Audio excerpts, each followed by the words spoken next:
So we're going to jump right into it with our first guest of today. He is an amazing, amazing, amazing stunt performer. He does movies, television, he's a great actor, and he just recently moved to Las Vegas to show everyone what he is made of. Everybody, please welcome Ziya.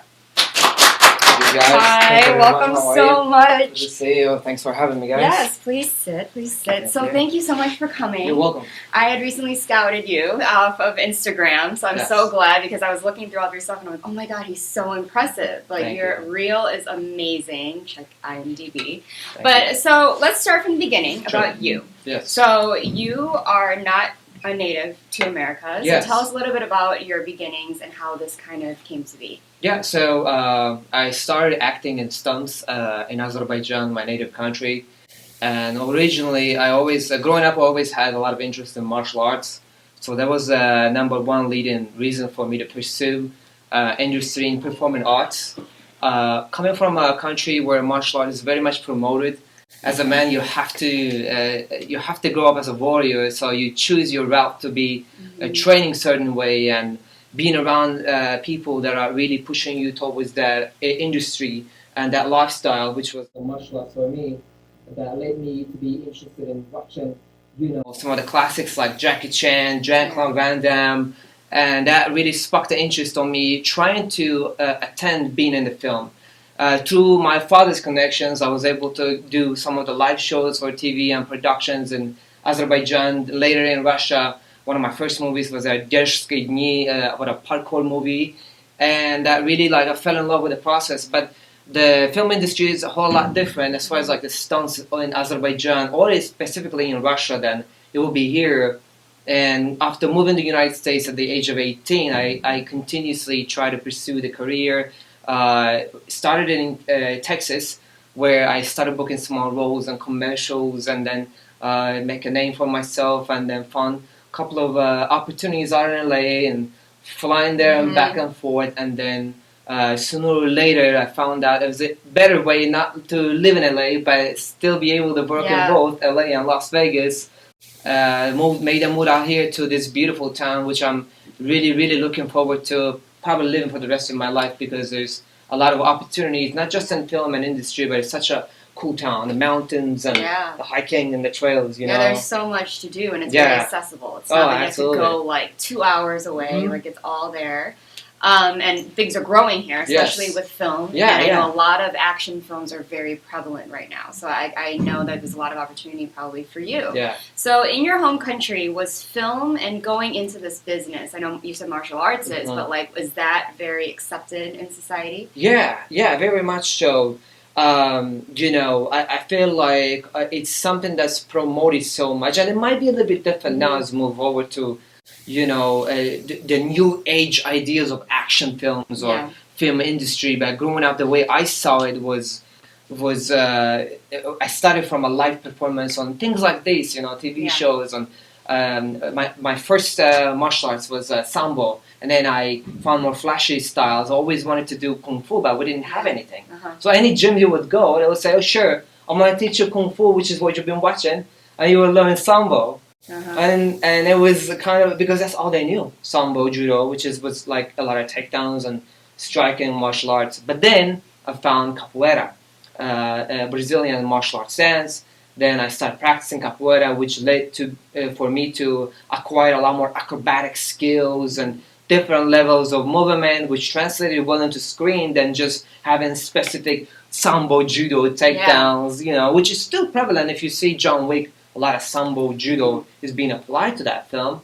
But I feel like I still love the original, we call it unrealistic way of fighting. But it's for the camera, it's such a different level of training, different level of work. It's you're always open. You're almost open for action. You never really do that in a fight. Right. Yeah. So, some of the fighters that I work with had a hard time adjusting into stunts because it's like, well, how you want me to do? Really, just come on, open up. This is not the way I would ever hit somebody.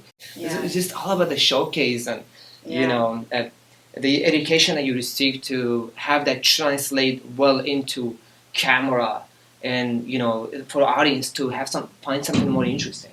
Yeah, because I actually train in stunts and tactical stuff as well. So you realize that it's one choreography. So if you're good with like remembering things, obviously a lot of dancers, and I'm pretty sure martial arts, you kind of especially if it's not a real fight, like you're literally getting into a fight.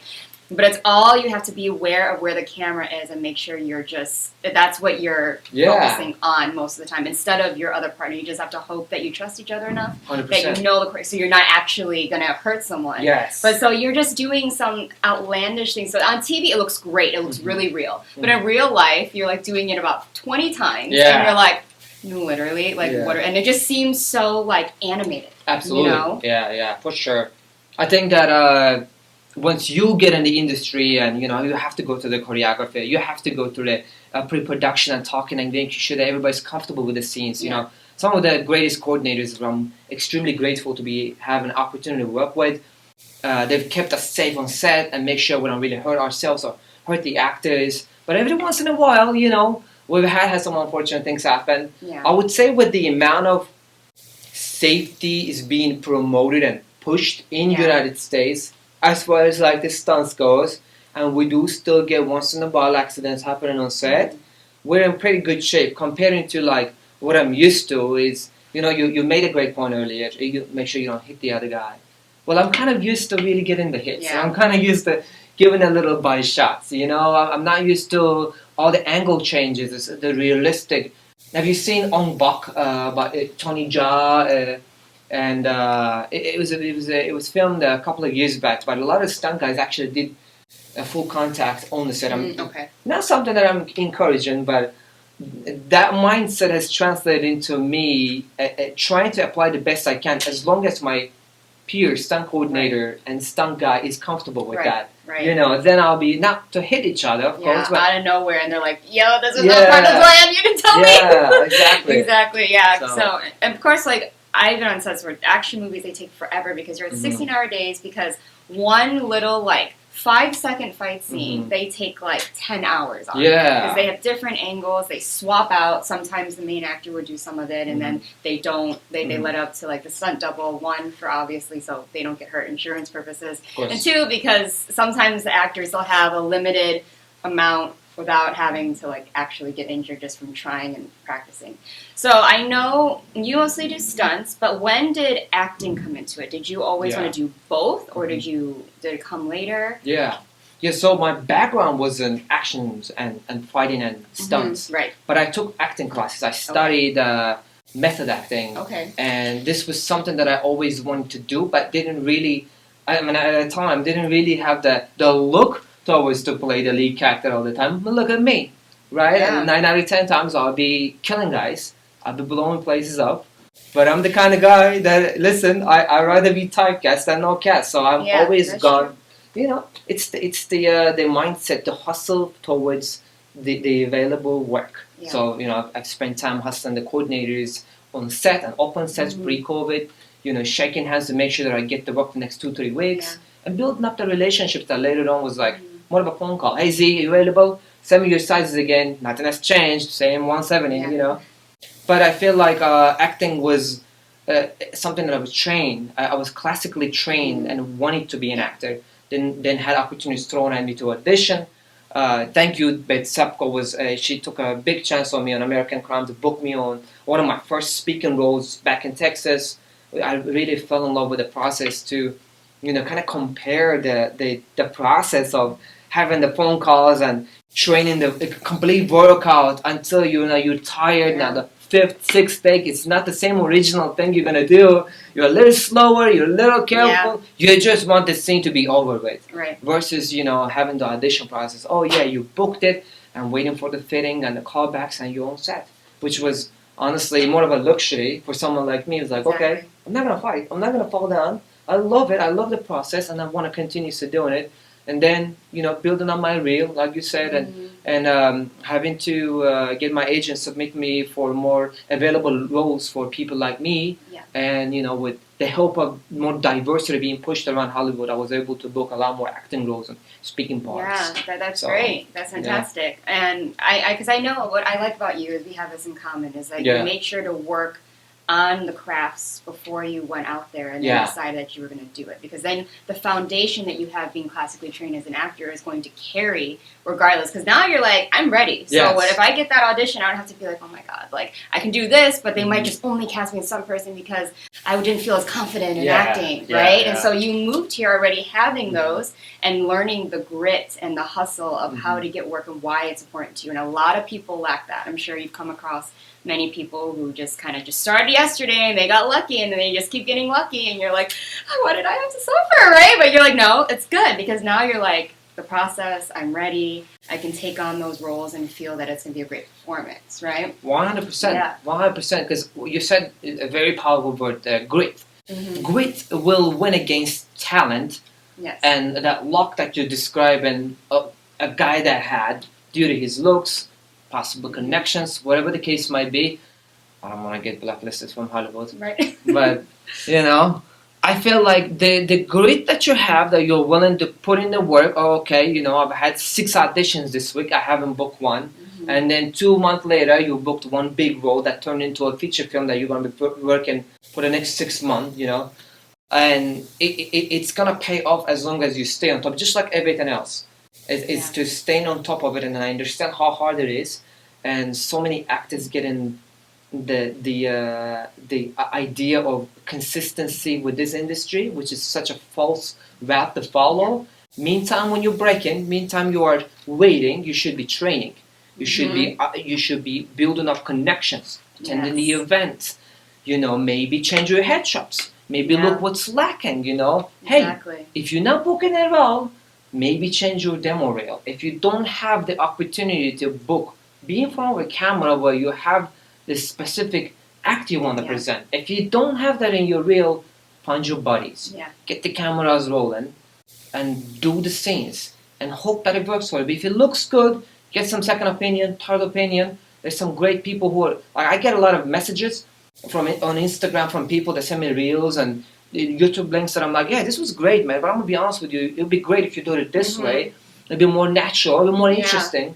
Because acting is not always the real you. It's more like salt and pepper added to it. Nobody's going to watch a guy who's just eating.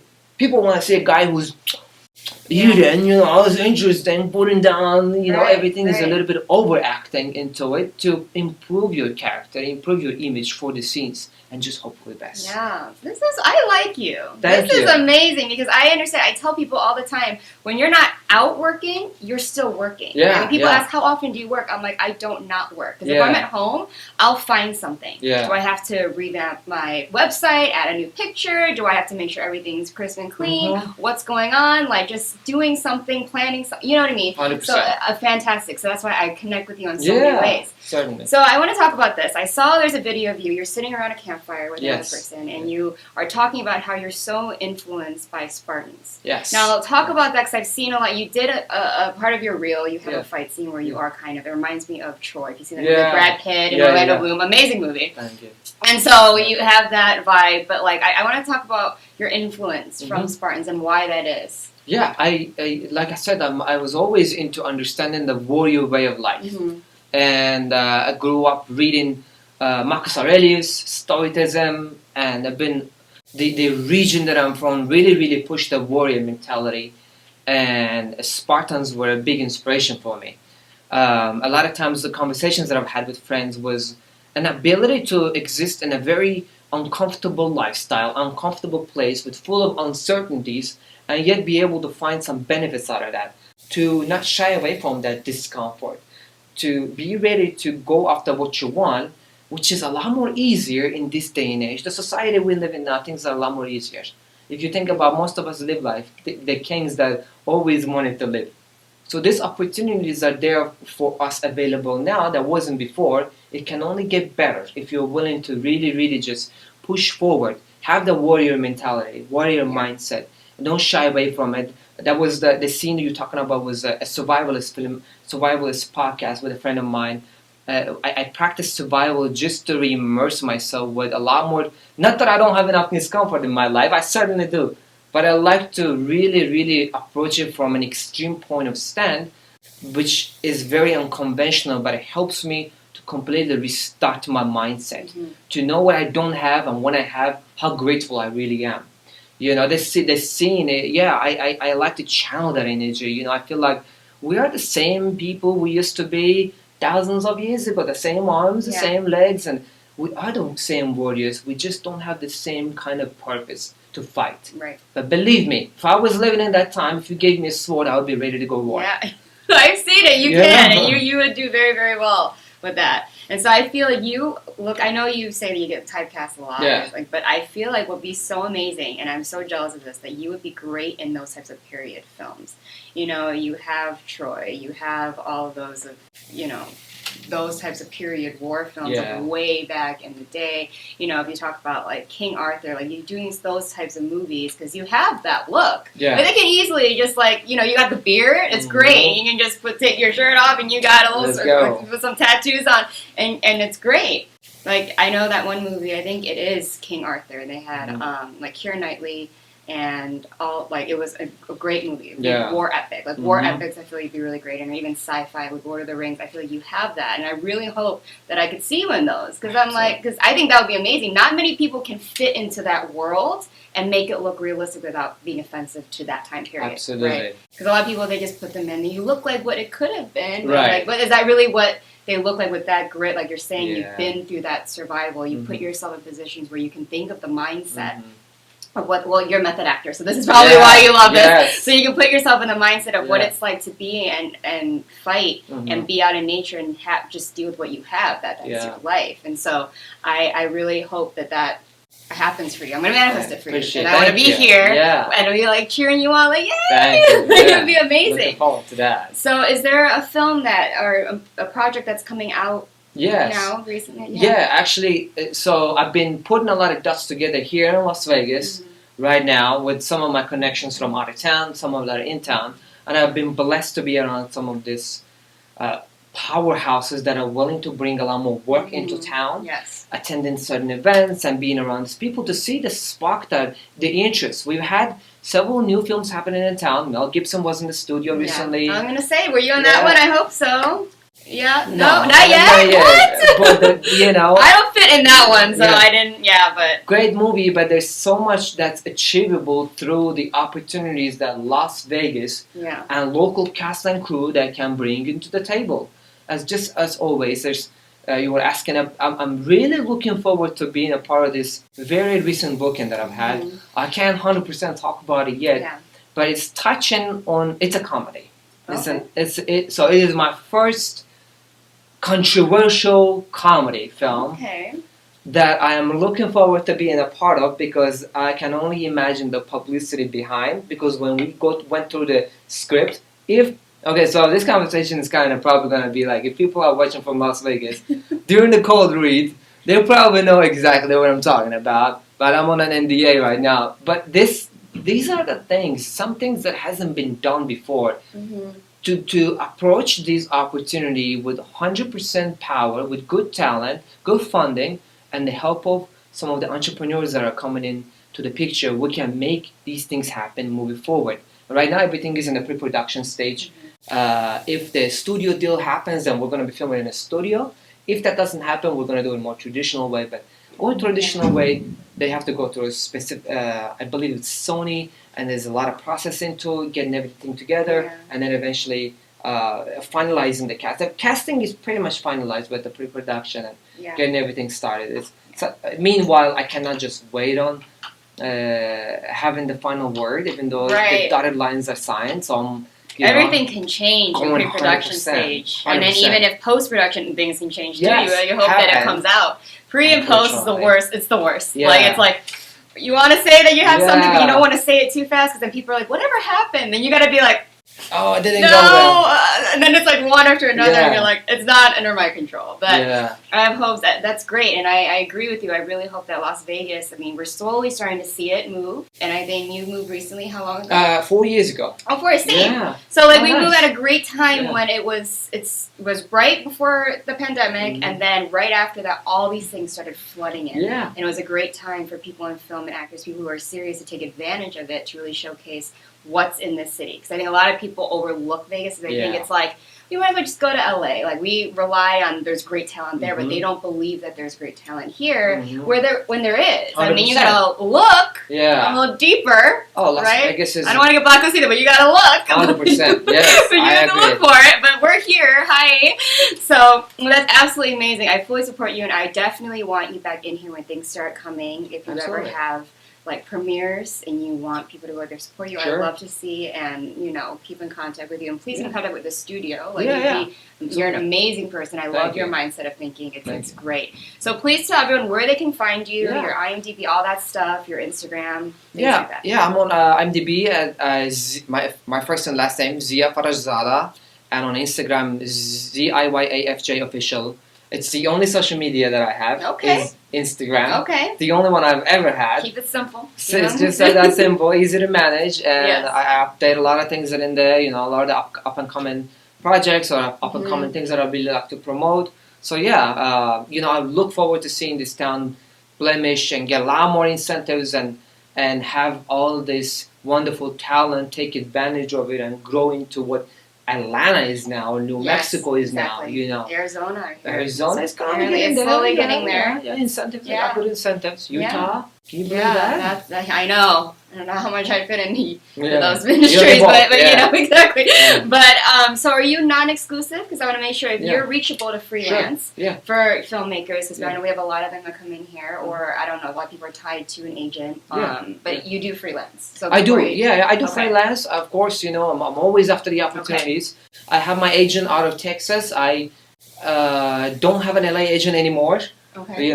Things have changed post-pandemic, but I'm always, I'm always out there. I'm very much reachable and available through my contacts, through my email, through IMDb, or through Instagram. Like, reached out to me. I'm always, that's fantastic. And I'm so glad you saw and responded to it. I did that at a gamble. I was like, what, we'll see. No worries. You get the hustle, the networking portion of it. But fantastic. I'm glad that you came here. You sat in the hot seat. You're an amazing person, amazing talent, and I know that this is just the beginning. Sure, for of you. course. And it's fantastic. So everyone, Ziya, a round of applause. Thank you, guys. And when we come back, we're going to go into another part of Las Vegas, and it's going to end up being more of the entrepreneur and nonprofit side. So make sure to stay tuned and don't